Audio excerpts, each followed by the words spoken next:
Ok. Boa noite para todos. Em nome de Jesus de Nazaré, a quem adoramos, o Senhor aqui presente, com a sua igreja, com o seu povo. Nós vamos prosseguir no livro dos Salmos, exposição dos Salmos, e como Fabiano adiantou, hoje Salmo 84.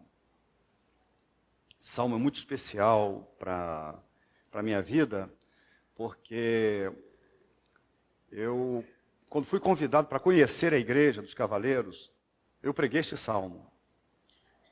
Quando fui convidado para conhecer, em janeiro de 93, preguei sobre esse salmo, preguei sobre a soberania de Deus e preguei sobre Lamentações, capítulo 3. E eu quero... Algumas vezes eu preguei, voltei a este salmo, e agora eu quero, nessa sequência, eu não poderia deixá-lo de fora. Não vai ser o mesmo sermão, é o mesmo texto, não é a mesma pregação. Mas eu quero convidar vocês para abrirem suas Bíblias e ficarem atentos. Eu confesso que eu quero ser este homem, esse salmista do Salmo 84. Quem compôs foi um dos filhos de Coré, ou Corá, na Bíblia de vocês, está escrito. Foi um dos seus descendentes. Eles foram compositores de outros salmos que nós amamos. Eu vou mencionar alguns deles aqui. Eu li um comentarista, disse que este salmo repreende a nossa espiritualidade raquítica.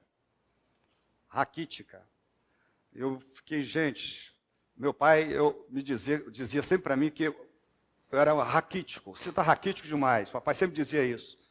Então eu cheguei aqui muito magro, aqui imagine quando adolescente, junior, não é?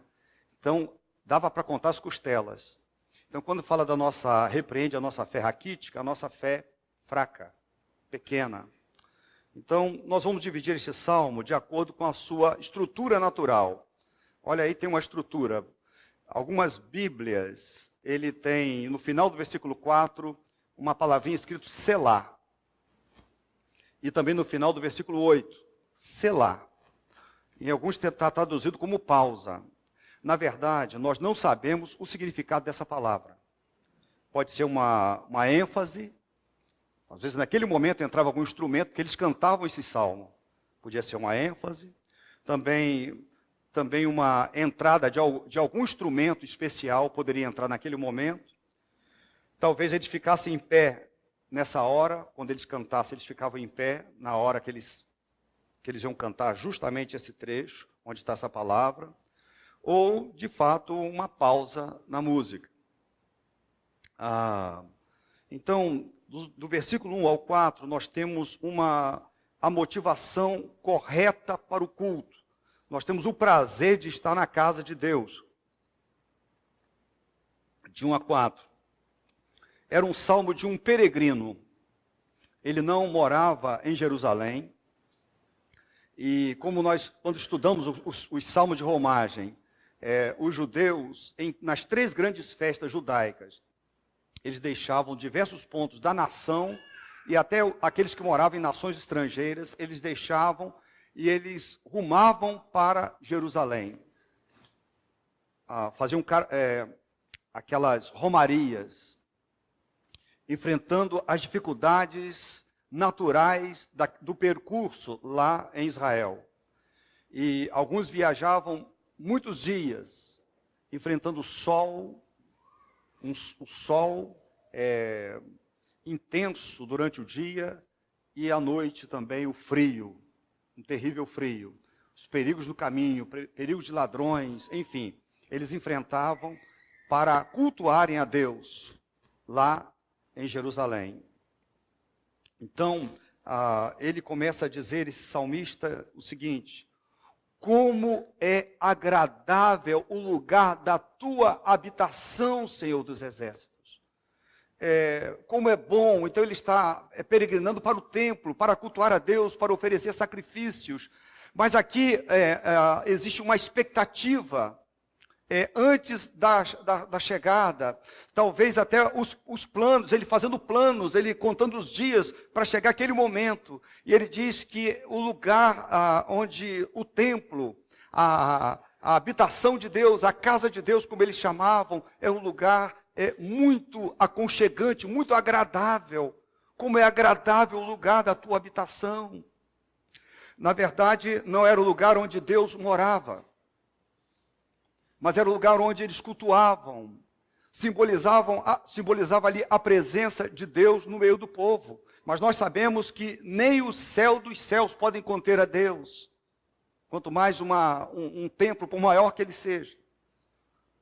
Então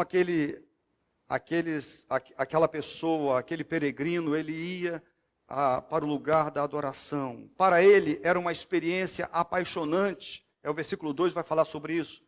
A minha alma anela, suspira, anseia, a minha alma tem saudade. Essas são as palavras que ele está dizendo. A minha alma anela, suspira, tem anseio, tem saudade.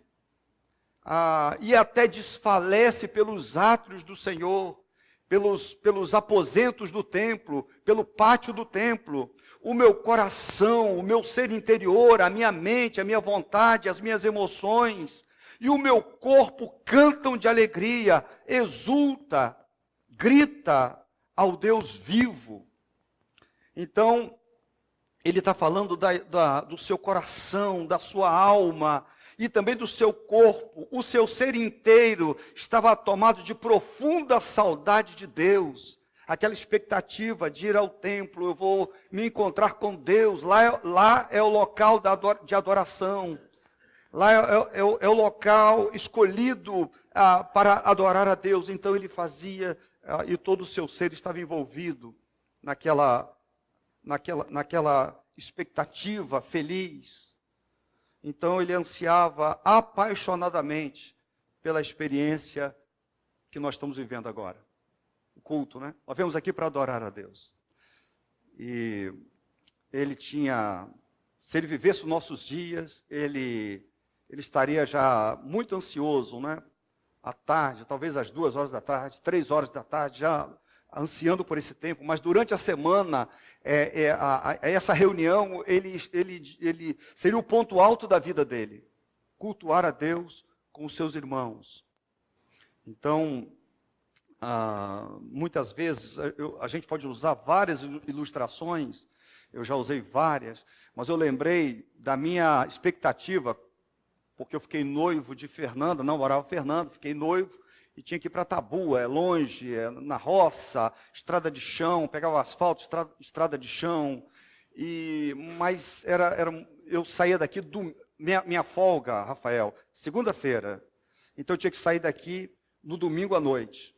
Eu não sou aquele indivíduo corajoso, assim, de pegar a estrada sozinho, não sou esse indivíduo. Mas naquela época, eu não pensava em nada, não tinha medo de absolutamente nada.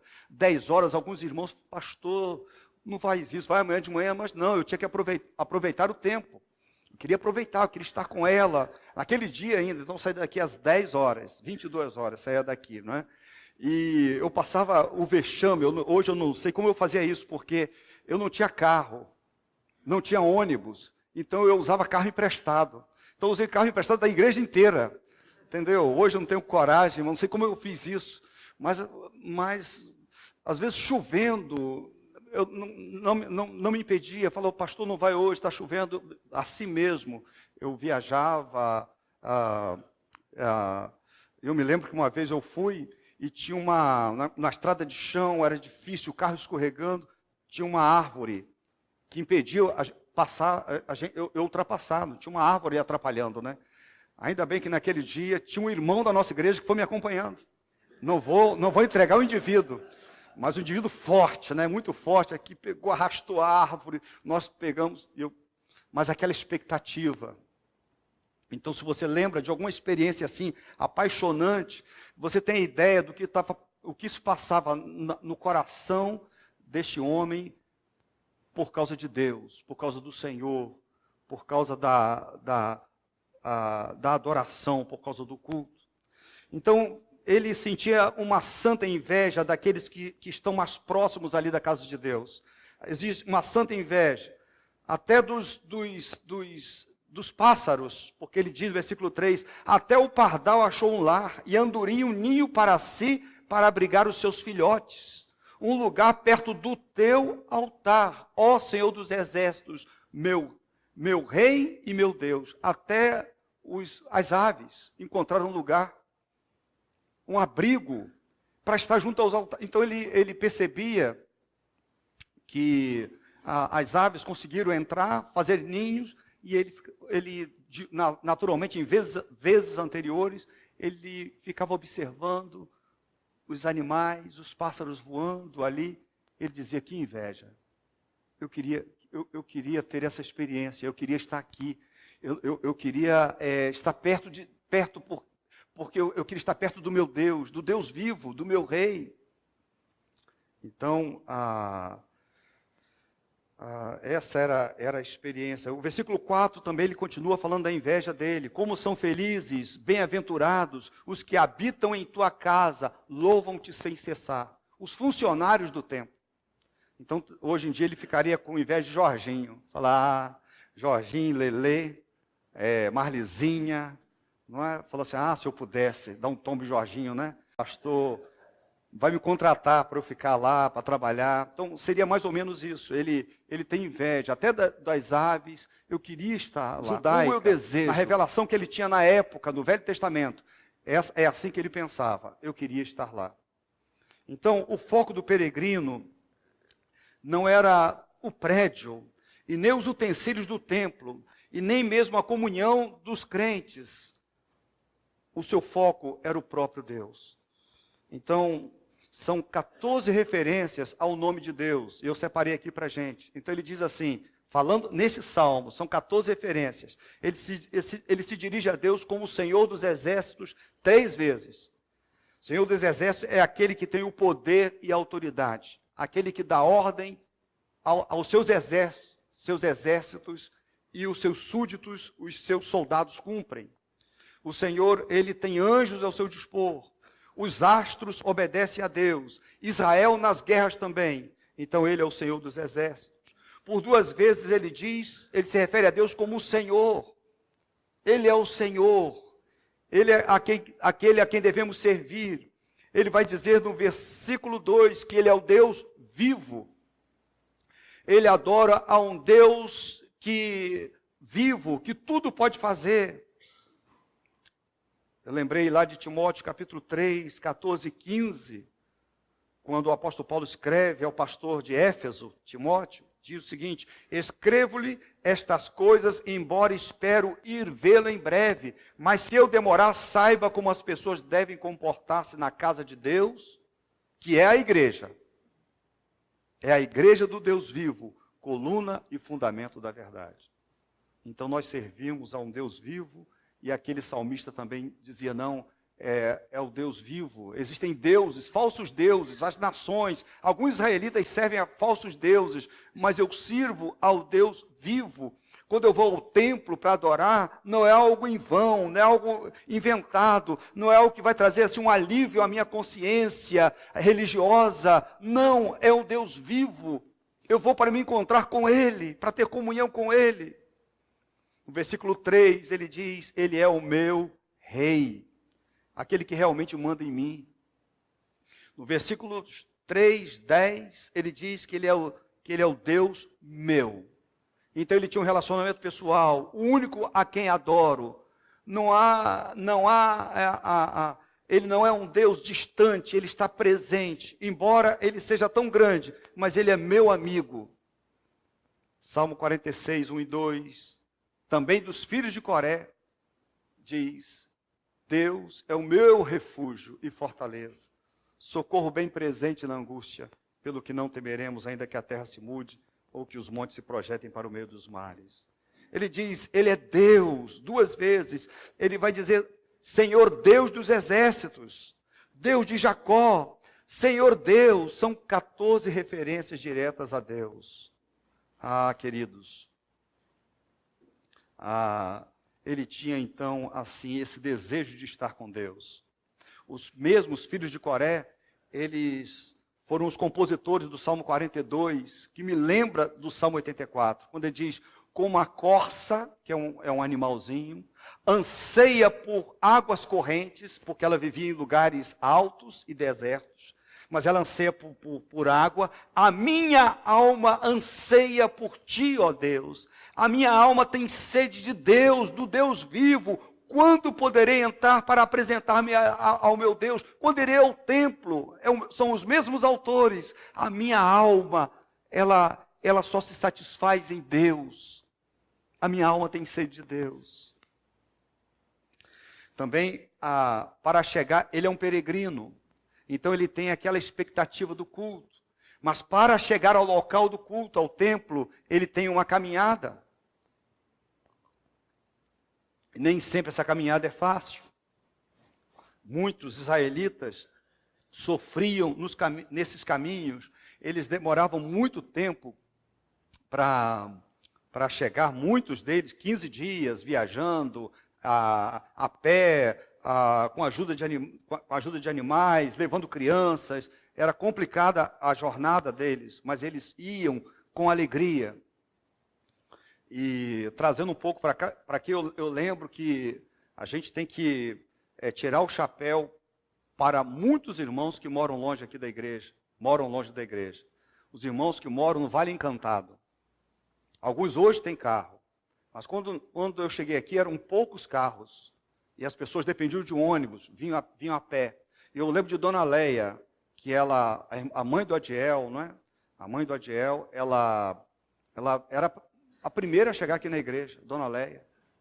Vinha de ônibus, vinha a pé, e sempre ela vinha. Lembro de Dona Nadir, seu Aurelino também, seu Aurelino, com dificuldade. Dona Nadir, há 30 anos, ela é assídua na igreja. Ela vem, e vem com dificuldades.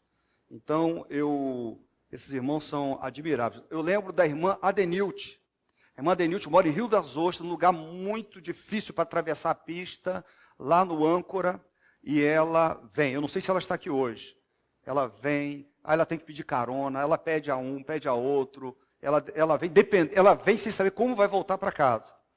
A travessia, ela mora numa curva ali do Âncora, num lugar muito difícil. Eu oro pela irmã Adenilte, mas ela ama estar na igreja, ela ama vir à igreja, ela ama cultuar a Deus aqui. Ela fica contente, ela diz que bom, ela nunca se arrepende de ter vindo. Aliás, ela se arrepende quando ela não pode vir. É um exemplo. Aí o pastor Acta, esses dias, saindo aqui da igreja, num dia muito frio, ele encontrou Bia e os filhos no ponto de ônibus, indo para ajuda, né? Para ajuda. Aí ele resolveu dar uma carona, frio, o ônibus demora, muita gente sofrendo com ônibus aqui, o ônibus demorando, aí deu uma carona, e Bia feliz, contente, e dizendo: que bom que eu vim. João não pôde vir aquele dia para ajudar com as duas crianças, a Lolô e as crianças pequenas, e ela feliz. Aí eu abordei a Bia no outro dia, falei: Bia, fiquei tão feliz com você, fiquei tão contente, o pastor Acre me contou que te deu uma carona, e você era tão feliz. E ela sorrindo, né, sempre sorrindo, ela disse assim: eu tenho aprendido isso aqui, a amar o culto, a valorizar o culto, a estar presente no culto. Então, esse salmista, ele tinha isso, ele amava, não era, a motivação dele era adorar a Deus, é estar com o Senhor. Mas no caminho, muitas vezes, nós encontramos situações difíceis, obstáculos. Olha o versículo 5. Como são felizes os que em ti encontram força e os que são peregrinos de coração. Então, a caminhada é difícil, mas ele está dizendo o seguinte: mas o Senhor tem me fortalecido. Entendeu? É difícil, eu passo muito tempo viajando, com dificuldade. Mas olha só, o Senhor tem me dado forças, o Senhor tem me fortalecido. O Senhor tem me fortalecido. Mas aí ele vai dizer que são bem-aventurados aqueles que são peregrinos de coração, aqueles que vão a Jerusalém, mas assim fazem isso de coração mesmo, com sinceridade, com esse desejo, ansiosamente. Esses são felizes, os que fazem de coração. Uma coisa, queridos, é fazer algo mecanicamente, por costume, por obrigação. Outra é fazer a mesma coisa, mas fazer de coração. Quantos aqui são peregrinos de coração? Até chegarmos aqui para adorarmos a Deus, vivemos uma história e nem sempre isenta de problemas e dificuldades. O versículo 6 diz que ao passarem pelo vale de Baca, esse vale, a gente não sabe onde fica esse vale, nós não temos, mas essa palavra é traduzida como vale de choro, ou um vale árido, é um local árido, ou um local das balsaneiras, umas plantas que tinham uma seiva, e elas ficavam pingando aquela seiva num lugar deserto. Então, por isso que é um vale de lágrimas. Então, ele vai dizendo que o peregrino passa por um vale árido antes de chegar ao seu destino. Nós também, muitas pessoas, e eu citei algumas aqui, chegam aqui na igreja, vêm depois de uma semana difícil, coração apertado, enfrentando dificuldades, porque existem dificuldades no caminho, na caminhada, na jornada. Muitos choram durante a semana e chegam no culto e choram também. Estão passando por um vale de lágrimas. Estão passando pelo deserto. Estão passando por uma situação de aridez. Não foram poucos vales áridos que nós passamos. E a vida é assim também. Nós estamos indo para o céu, estamos indo para onde o Senhor, estamos indo para o nosso destino final. Estamos indo para a vida, mas nós passamos dificuldades. Passamos por dificuldades. E é interessante que o Senhor, Ele usa essas dificuldades para o nosso bem. Ele usa ele nos abençoa, o Senhor, nessa dificuldade. Porque diz aqui, fazem dele um lugar de fonte. Um lugar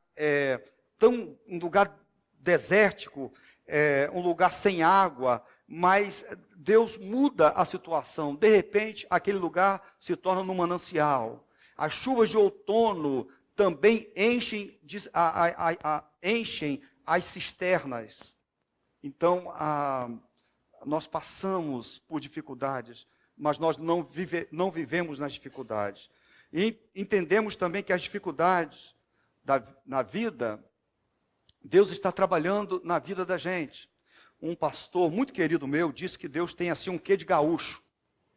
Gaúcho, assim. O gaúcho gosta de churrasco, né? Então, às vezes, coloca a gente numa churrasqueira e vai dando uma viradinha assim, não é? E vai vendo e fala assim, como se dissesse, isso aqui vai ficar uma delícia. Vai ficar uma delícia. Então, olha só, ele vai trabalhando a gente, vai trabalhando o coração da gente. E de fato nós vamos crescendo.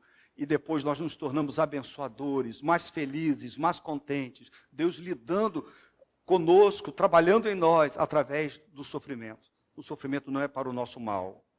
Deus não nos abandona e garante um manancial para o restante da nossa jornada. Deus garante o que necessitamos para completar a nossa peregrinação. Deus supriu Israel no deserto por 40 anos. Ele estava lá. Israel peregrinou 40 anos. E Deus deu água, Deus deu alimento, as roupas não estragaram, os calçados permaneceram os mesmos também, eles utilizaram os mesmos calçados, o Senhor supriu no deserto. Então, se algum irmão, que encorajamento para nós, não é? Se alguém está vivendo no vale de lágrimas agora, se está chorando, se está no deserto da sua vida, Deus está suprindo você ali. Deus vai suprir você. Deus está cuidando de você. É possível, certamente, algum irmão, alguma irmã, alguma família. Eu sei de alguns que estão vivendo vale de lágrimas, né? Hoje o pastor Acre falou na Vera, passando momentos difíceis. Tem a Fátima, a nossa irmã, né? Também passando momentos difíceis. Tem a irmã Eudice, com a família, passa momentos difíceis. O irmão Hermenegildo, tantos outros passando momentos difíceis. Mas o Senhor está ali. Certo é que à medida que subimos, nós ganhamos força. Chegamos diante de Deus cansados dos problemas e Ele nos fortalece para continuarmos no caminho que conduz à vida. Versículo 7 diz que prossegue um caminho de força em força até que cada um se apresente a Deus em Sião. Então, à medida que ele vai peregrinando, então ele precisa de força aqui nesse dia, no outro dia mais força, no outro dia, e a Bíblia diz que Deus vai fortalecendo dia a dia e ele vai seguindo o caminho. Assim também a nossa vida rumo ao céu. Não é? Não é fácil a jornada, não é fácil. Mas o Senhor vai nos fortalecendo dia a dia, o Senhor vai nos fortalecendo. Ficamos enfraquecidos aqui, nos sentimos fracos, recorremos a Deus, oramos, pedimos por socorro e Ele nos fortalece. Quantas vezes assim, o culto fortalece a gente. Então não foram poucas vezes, eu mesmo sou pastor da igreja, mas eu gosto de culto há muito tempo, muito antes de ser pastor, sempre gostei de frequentar a igreja, de ouvir a pregação, de cantar, de estar com meus irmãos, mas muitas vezes, até aqui, eu cheguei fragilizado, muito fragilizado aqui, muito. Minha vontade é ficar em casa, não era sair de casa, queria ficar em casa. Mas eu tinha que vir, pastor tem que vir, não tem jeito, tem que vir. Mas como o Senhor, em todas as vezes, o Senhor tratou o meu coração. E o Senhor me fortaleceu. E o Senhor me encorajou. Pela palavra dEle e através dos irmãos. Através da vida de vocês. Deus me fortaleceu. Sem saber. Muitas vezes vocês, sem vocês terem noção. Numa conversa. O Senhor usando os irmãos para me fortalecer. Valeu a pena. Vale a pena. Enquanto caminhamos rumo ao encontro com Deus, nós oramos.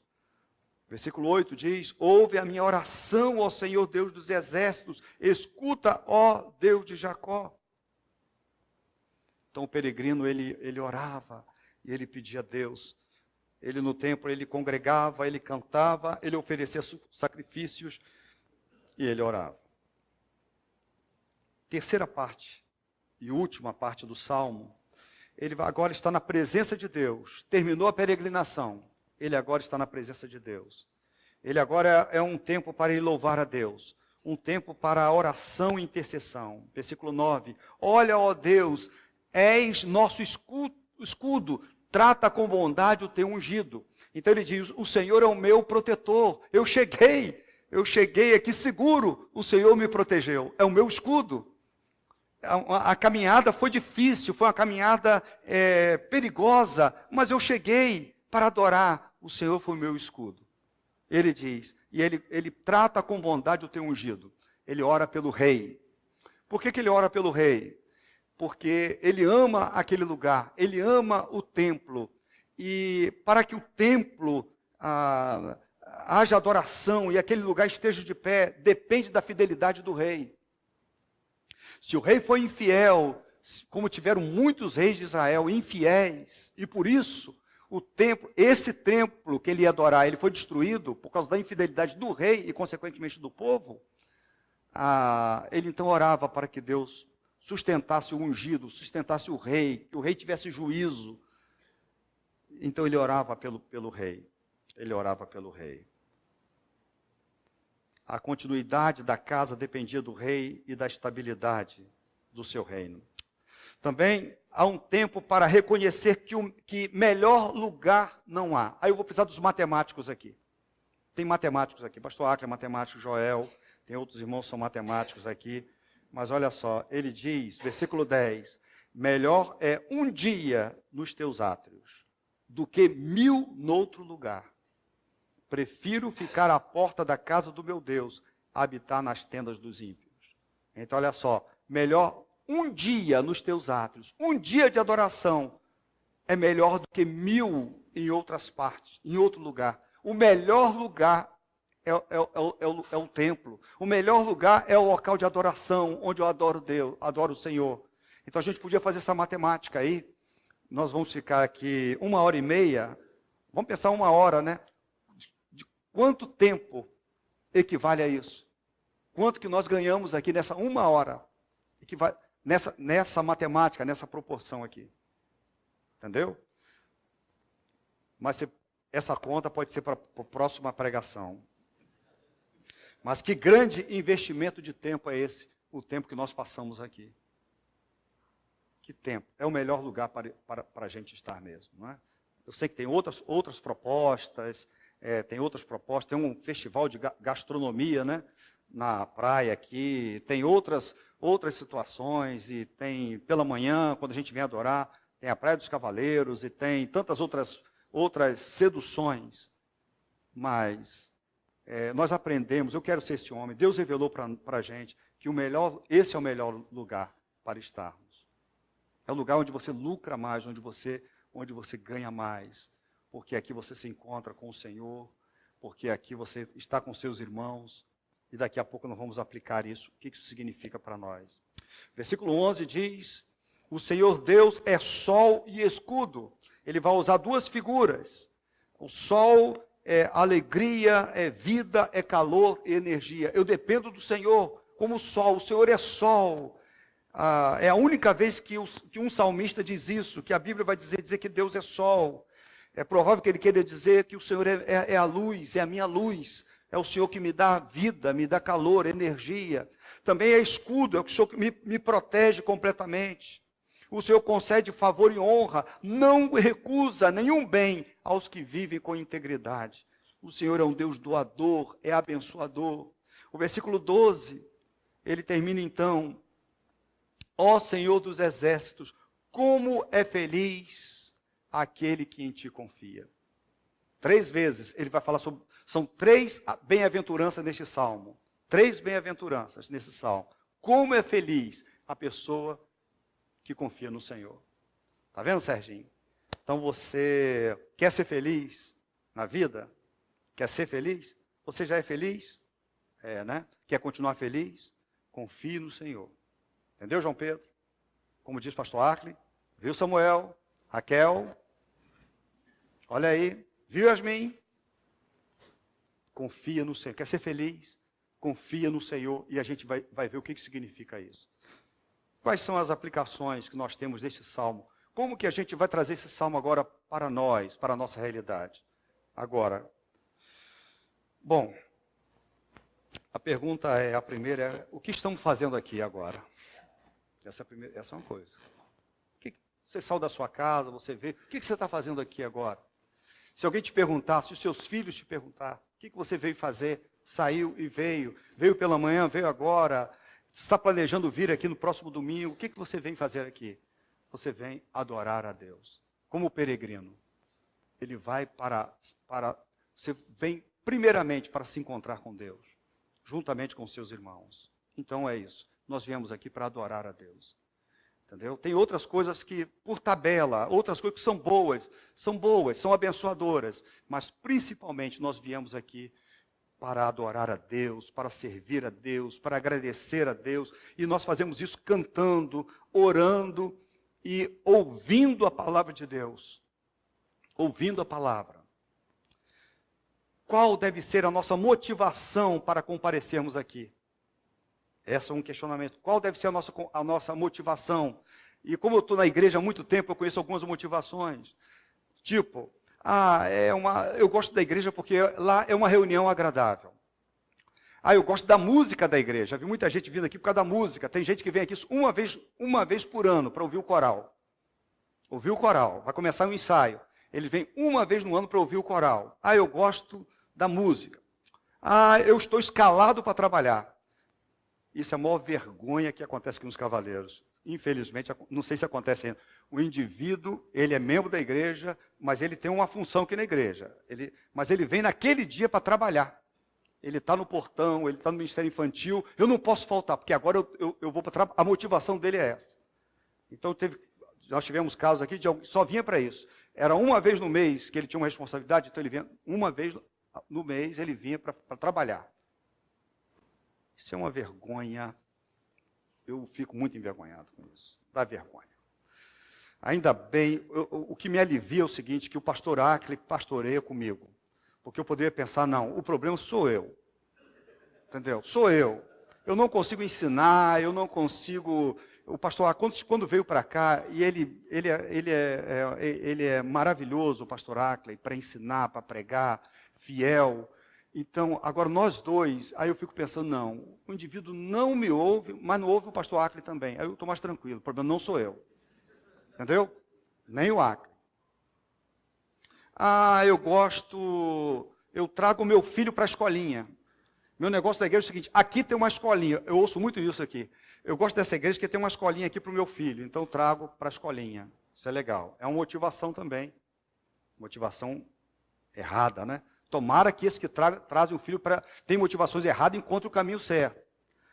Eu venho para me encontrar com meus amigos. Aquela garota, né? Que eu estou interessado. Aquele rapaz.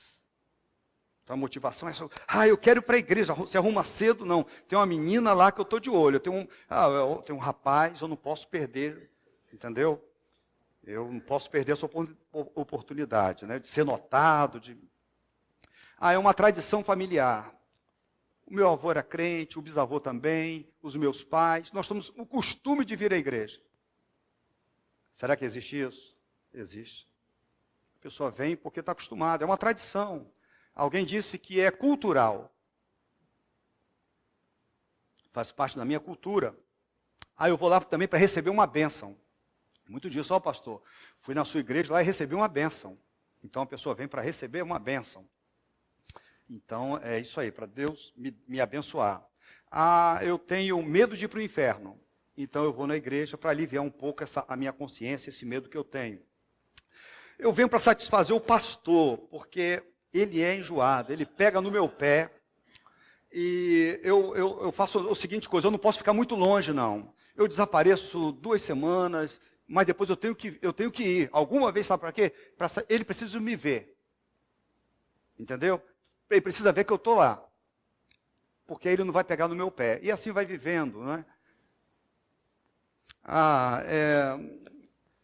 Para satisfazer meu pai, a minha mãe... eu vim obrigado. Na verdade, eu não queria estar aqui. Queridos, essas coisas existem. E a gente precisa pensar, averiguar o coração para saber qual é a nossa motivação. Porque a motivação correta é do salmista do Salmo 84. Nós temos que vir aqui para adorar a Deus, com o coração apaixonado pelo Senhor, com o coração grato a Deus, pelo que Ele fez, pela pessoa que Ele é. Ele é o meu rei, Ele é o meu Deus, Ele é aquele que me governa, é aquele que me sustenta, Ele é o meu escudo, é o meu sol, de quem eu dependo, então eu vou lá para adorá-lo. Quando eu canto com o meu coração. Quando alguém está orando, eu presto atenção, eu presto toda a atenção, eu não me distraio. O culto para mim é muito importante. Como diz o pastor Acre, não é um momento para mexer no meu WhatsApp. Entendeu? WhatsApp, para ficar navegando. Entendeu? Para ficar navegando, pensando, não, o local, eu vou para me encontrar com Deus. Eu não me distraio, eu não quero me distrair. Devemos ser atraídos para estar na igreja pela saudade, querido, que nós temos de Deus. O anseio por Deus, ele está em todo o salmo, ele deve estar em todo o nosso ser também. Eu vou lá para me encontrar com Deus. Deus está presente na igreja. Deus está presente. Quando nós nos reunimos no culto, Deus está presente. É bem verdade que Deus está presente na minha casa também. Quando você está sozinho, para onde? É verdade. Mas Deus nos criou adoradores e Ele estabeleceu a sua igreja, e a igreja significa pessoas reunidas. É uma assembleia que se reúne para adorar a Deus. Entendeu? Jesus falou, sobre esta pedra edificarei a minha igreja. E a igreja somos nós. Então, para isso que nós devemos adorar, nós somos igreja. Posso adorar a Deus em casa, posso ser crente em casa? Não pode. Segundo o Novo Testamento, você não pode. Sabe por quê? Porque o Senhor Jesus estabeleceu uma igreja. E uma igreja é isso aqui, ó, é uma assembleia, é uma reunião. Então Deus nos escolheu para nós nos reunirmos. E devemos nos reunir. Uma outra coisa que eu quero a aplicação é que o caminho que o peregrino apresentava dificuldades. mas o Senhor suprirá todas as necessidades. Lá em Filipenses capítulo 3, 19 diz, o meu Deus suprirá todas as necessidades de vocês de acordo com as suas gloriosas riquezas em Cristo Jesus. Então Deus supre o peregrino. Ele não vai passar fome. Ele vai passar o aperto, mas ele não vai morrer de fome nem de sede. Ele vai chegar ao destino. Esse deveria ser o salmo predileto de todos aqueles que servem no ministério de louvor da igreja. Então, aqueles que servem, aqueles que nos levam para adorar, aí tem hoje Fabiano, Mateus, Cremilson tocou hoje, né? Foi Cremilson hoje, né? Pela manhã, e o Wilson, e o pessoal, todo mundo, você que serve, esse salmo tem que ser uma motivação para você. Eu vou dizer o seguinte, o ministério de louvor da igreja, eu queria, pastor, um salmo que fosse o nosso salmo, Salmo 84. Para você pensar, para você se preparar para o culto, para você, na sua participação no culto. Eu estava na igreja muito boa, num congresso excelente, congresso excelente, lá em Atibaia, na igreja muito boa, e aí o culto, né, música boa, excelente, e o culto, e adorando a Deus assim, e o baterista tocando, mascando chiclete, com o rosto virado assim, mascando chiclete. Ah, meu pai. Que vontade de estar perto dele. Depois você cata lá, Cremilson. Mas olha só, você que participa do Ministério do Louvor, você deve adorar a Deus.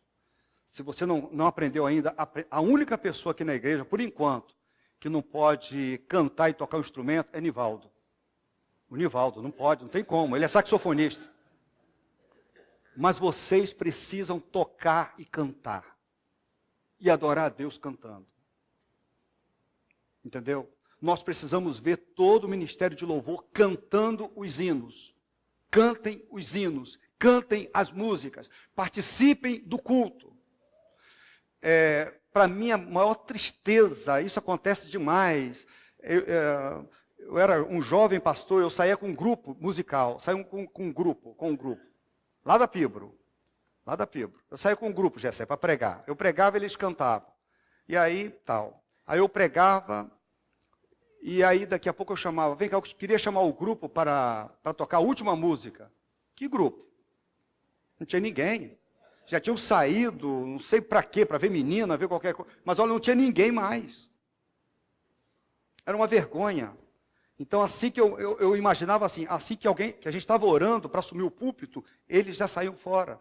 Eram as pessoas, olha só, as pessoas incumbidas de nos levar até a presença de Deus, porque essa é a função do Ministério do Louvor. É para você levar as pessoas para mais perto de Deus. Mas o indivíduo não quer estar ali. Ele não canta, ele não participa.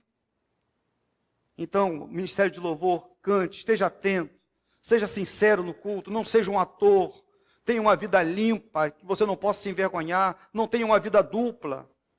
Ofereça a sua vida a Deus, antes de oferecer os seus talentos para tocar, ofereça a sua vida a Deus.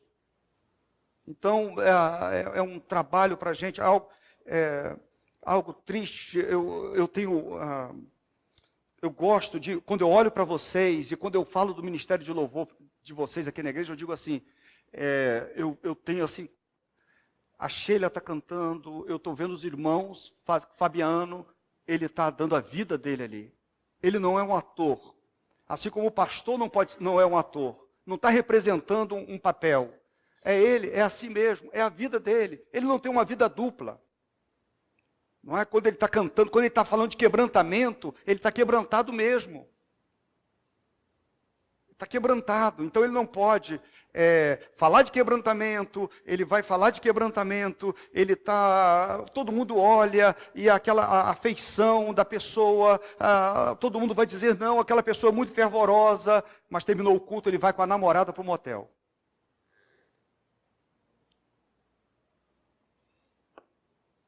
E essas coisas acontecem. Aqui não. Aqui eu não sei. Mas eu sei que essas coisas acontecem. Nós não somos atores. Vocês não são atores. Vocês são adoradores. Nós, pastores, nós somos o que somos todos os dias. E domingo também. Nós somos adoradores de Deus. A palavra de Deus, antes de chegar a vocês, elas chegam para a gente. E quando vocês vão embora, quando a gente chega em casa, a palavra continua no coração da gente. Como pecadores que somos, precisamos da palavra de Deus. Também, queridos, eu quero dizer que o templo de Deus hoje, a casa de Deus, é a igreja. 1 aos Coríntios, capítulo 3, 16, Paulo escreveu: não sabeis que vós, que sois o templo de Deus e que o Espírito de Deus habita em vós? Então nós não precisamos de ir a Jerusalém, não tem templo mais em Jerusalém. Não temos que viajar para lá. Nós temos que sair da nossa casa e vir para cá. Porque aqui está o templo de Deus, que são vocês. Não são essas paredes, são vocês, somos nós. 1 Coríntios 6, 19 diz: ou não sabeis que o vosso corpo é o templo do Espírito Santo, que habita em vós, proveniente de Deus, e que não sois de vós mesmos? Então, hoje, o templo somos nós. Então, hoje, a nossa ansiedade é: nós vamos estar com Deus, mas eu quero estar com meus irmãos, porque Deus habita na igreja. Ele diria mais ou menos assim: a minha alma suspira e desfalece pela comunhão com meus irmãos. Ele diria isso hoje. Não é pelo templo, ele diria pela comunhão com os meus irmãos. Porque a igreja hoje é o templo do Espírito Santo. Deus é a casa de Deus. Como eu li Paulo falando no Novo Testamento, aquela igreja, falando a Timóteo. Em Hebreus capítulo 10, 25, o escritor diz: não deixemos de nos reunir como igreja, segundo o costume de alguns. Naquela época já tinha gente fugindo das reuniões. Mas encorajemo-nos uns aos outros, ainda mais quando vocês veem que se aproxima o dia. Que dia é esse? O dia do Senhor, o dia de Cristo. Então, olha só, nós estamos no fim, precisamos estar juntos. Nós não podemos nos desagregar. Precisamos ouvir a palavra de Deus. Hoje o pastor Ackley falou, nos preparando para os últimos dias. O Apocalipse, nos preparando para os últimos. Precisamos estar aqui. Precisamos estar juntos. Não deixemos de reunir-nos como igreja. Está em Hebreus 10, 25. Segundo o costume de alguns tinham deixado. Você sente saudade do culto da nossa igreja durante a semana? Você vem para cá com saudade?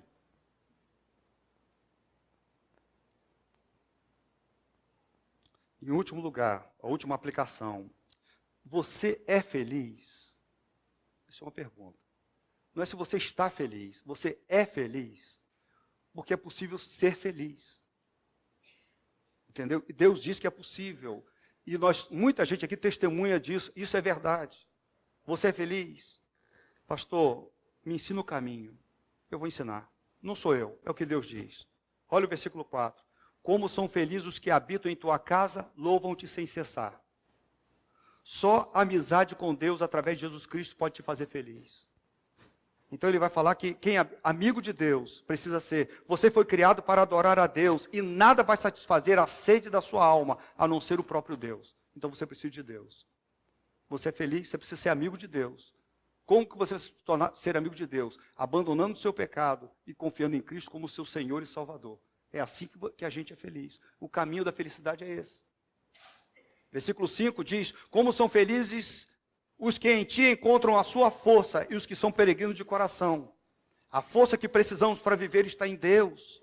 Feliz é aquele que segue ao Senhor com sinceridade.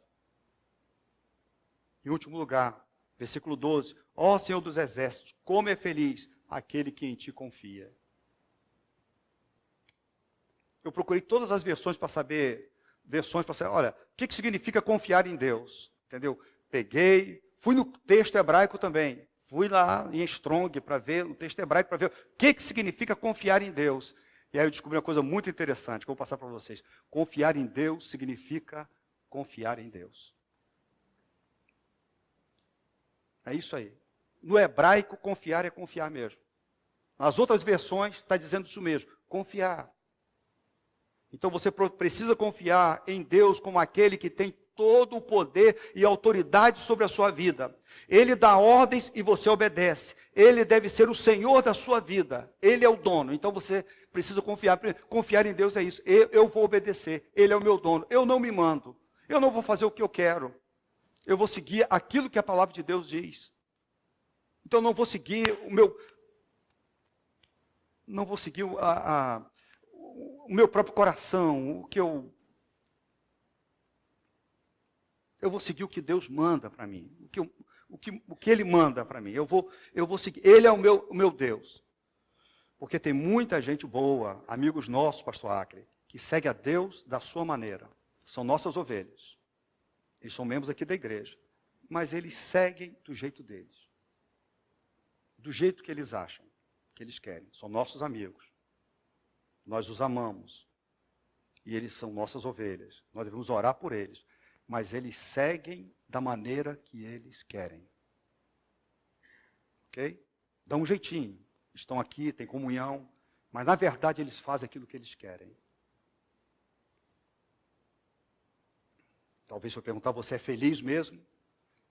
Vai dizer, eu não sou. Eu não sei o que está havendo de errado. Eu vou dizer, você não confia em Deus. A sua fé não é a fé que segue. Você deve ter a Deus como seu Deus vivo, não Deus morto. Você deve ter como seu Deus, um Deus pessoal, o seu rei, aquele que realmente manda em você, que governa a sua vida, todas as áreas da sua vida. Precisa ser o seu Deus, a sua convicção deve ser, é o meu Deus a quem eu adoro. Então quer ser feliz? Confie em Deus. Pastor, mas eu já sou crente. Confie em Deus. Aprenda o que significa isso, a confiar em Deus. Então, queridos, eu termino dizendo, esse é o salmo que eu almejo ser este homem, né? Eu quero lutar para ser este homem, para ansiar estar com o Senhor diariamente e ansiar para estar com meu Deus nos cultos da minha igreja, que é o momento máximo da vida da igreja, é o culto, porque Deus está procurando verdadeiros adoradores, segundo João 4:23. Então, o momento máximo da vida da nossa igreja é o momento onde a igreja está reunida para cultuar. Nós não podemos negligenciar esse tempo. Muito pelo contrário. Temos que nos preparar, ansiar, participar de coração, com atenção, não nos deixar distrair, não deixar o nosso coração nos enganar. Aqueles que vão tocar, devem tocar de coração, com alegria, diante do Senhor, aqueles que vão cantar, aqueles que estão trabalhando, aqueles que estão presidindo, aqueles que estão pregando, aqueles que estão orando. Nós devemos fazer para a glória de Deus. A gente precisa muito deste salmo, muito deste salmo. Nós devemos orar, ó Deus, nos dê essa paixão por Ti, essa sede pelo Senhor. Ó, quanto carecemos e precisamos dessa paixão pelo Senhor. Isso nos falta. Isso nos falta. A alma tem sede e sede de Deus. Só Deus pode suprir a sede da alma. A sede da alma. Só Deus pode matar a fome da alma. Só Deus. Que seja assim. Quem sabe hoje alguém, um irmão, uma irmã, alguém que está nos visitando hoje, tome uma decisão na vida. Eu vou ser essa pessoa. Eu vou viver para Deus, eu vou buscar a Deus, eu vou priorizar a Deus na minha vida. A vontade de Deus, eu quero é Deus mesmo. Eu quero a Deus. Que Deus nos ajude. Amém.